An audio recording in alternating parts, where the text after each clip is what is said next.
अस्सलाम वालेकुम व्यूअर्स, क्या हाल है? ठीक ठाक हो? मैं शाहिद अब्बास ते तुसां दे पे साडा यूट्यूब चैनल थल दे वासी व्यूअर्स अज दा मज़ेदार विलाग करेंदे पे स्टार्ट। जिवें कि तुहानू पता है अजकल जेहड़ा ना मौसम शहद दा है, माखी बहुत ज़्यादा अजकल लगे हुए दरख्तां दे उत्ते जंगलों दे विच। तां मेरे एक दरख्त दे उत्ते लग्गा होया है जिसनूं असां खग्गा लादे हां अपनी पंजाबी ज़बान दे विच। इहदे उत्ते लग्गा होया और मैं छोटे भाई नूं लै आंदा ओह लहा के मैनूं देंदा पिया है। और यकीनन दोस्तों जेहड़ा माखी है ना बहुत शफायाब चीज़ है, जितना भी आख्या वंजे उतना कम है। और मैं छोटे भाई तो लवेंदा पिया और ये छोटा भाई जेहड़ा है धुएँ वगैरह का इस्तेमाल नहीं करेंदा। और ये जेहड़ा है ना सिर्फ दरूद शरीफ पढ़ के फूका मार के मक्खियाँ जड़ियां वो साइड ते होए वहदियां और माखी तो मैं तुहानू उस दे मूँह भी पुछैना हाँ तां वो लहंदा पिया और तुहानू अज दी वीडियो जिहड़ी है ना ये दिखांदे कि किस तरह माखी लांदा है। ਤਾਂ ਅੱਜ ਦਾ ਮਜ਼ੇਦਾਰ ਇਹ ਵਲੌਗ ਸਟਾਰਟ ਕਰਨ ਤੋਂ ਪਹਿਲਾਂ ਤੁਸੀਂ ਸਾਰੇ ਚੈਨਲ ਨੂੰ ਸਬਸਕ੍ਰਾਈਬ ਕਰ ਗਿਣ ਸੋ ਬੈਲ ਆਈਕਨ ਨੂੰ ਦਬਾ ਛੜਿਓ ਸੋ ਤਾਂ ਕਿ ਹਰ ਨਵੀਂ ਆਉਣ ਵਾਲੀ ਵੀਡੀਓ ਦਾ ਨੋਟੀਫਿਕੇਸ਼ਨ ਤੁਹਾਡੇ ਤੱਕ ਆਸਾਨੀ ਨਾਲ ਪਹੁੰਚ ਸਕੇ। ਤਾਂ ਦੋਸਤੋ ਚੱਲ ਤੇ ਪੁੱਛਦੇ ਆਂ ਕਿ ਉਹ ਕਿਵੇਂ ਲੈਂਦਾ ਮਾਖੀ। अस्सलाम वालेकुम, क्या हाल है भाई? ठीक हो? अच्छा तू माखी लैंदा शैन है? अच्छा ये हुण इत्थे जो खड़ा है माखी तां ये तू लैंदा पिया धुएँ वगैरह का इस्तेमाल तो नहीं करेंदा हुंदा? सिगरेट वगैरह नहीं इस्तेमाल करेंदा? अच्छा दरूद शरीफ पढ़ के तां उस तो बाद तू क्या करें? अच्छा जिहड़ी लकड़ है वो इस दातरी नाल कप लैने। दोस्तों ये दातरी अस रखी हुई है, ये मतलब एक जी टीणी आँदी है ना लड़ी उसनों ये कट लैंदा और दरूद शरीफ पढ़ते छत्ते दे उत्ते फूका मरेंदा और मक्खियाँ जड़ियां वो साइड ते हो वहदियां और उस तो बाद वो आसानी नाल कट लैंदा।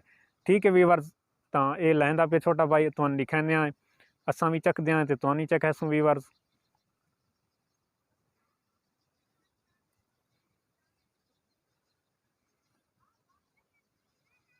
अच्छा बहु ऊंचाई ते खड़े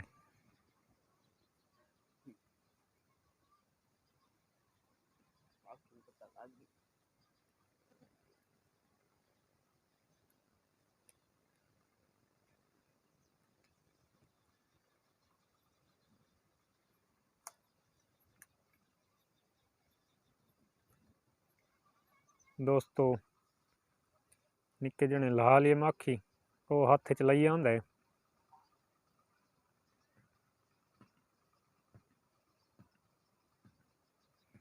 दोस्तों तले अद्धा थत्था डट्ठा है और ये तुसां देखो ना ये मक्खियां उसते कट्ठियां हुई पईयां ते जिस दे विच शहद है वो लई वदा वो भाई छोटा। जबरदस्त, वाह जी वाह, माशाअल्लाह माशाअल्लाह मक्खियां उत्ते बैठियां वदियां। व्यूअर्स तुसां देखो कि इस दरूद शरीफ पढ़े और फूका मारिया सी मक्खियां साइड ते हो गई कुछ ही नहीं आदियां पईयां इसनूं और उन्हें जिहड़ा ये थत्था है ये छोड़ दिता है और साइड ते हो गई। व्यूअर्स ये देखो ना तुसां कि उन्हें छोड़ के साइड ते हो गई और लड़दियां भी नहीं पाइयां। माशाअल्लाह बड़ा ज़बरदस्त। ये तो फाद ना मैं चखना है ना। बिस्मिल्लाहिर्रहमानिर्रहीम। व्यूअर्स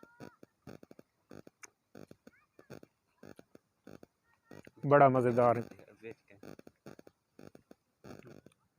व्यूअर्स असां बंदे आसे तरा है ते अपना अपना हिस्सा जेहड़ा है ना चखदे आए पे ताज़े माखी का स्वाद बड़ा होंदा है, जबरदस्त।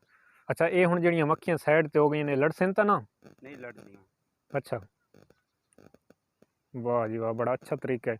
व्यूअर्स तुसां देखो ना कि मतलब ये दरूद शरीफ दी इतनी पावर है, इतनी ताकत के वो पढ़ के जिहड़ा छत्ता है ना उहदे उत्ते दरूद शरीफ पढ़ के फूका मारिया सी तां वो साइड ते हो गई आपे रहता।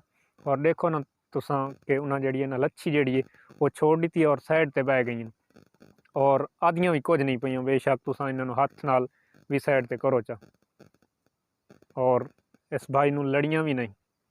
व्यूअर्स उम्मीद करें ना कि तुहानू अज दा ये मज़ेदार व्लॉग पसंद आया सी। अगर पसंद आया तो तुसां इस वीडियो नूं लाइक कमेंट लाजमी कर देसो। तो मिलते हैं अगली मज़ेदार वीडियो दे विच। अल्लाह निगहबान।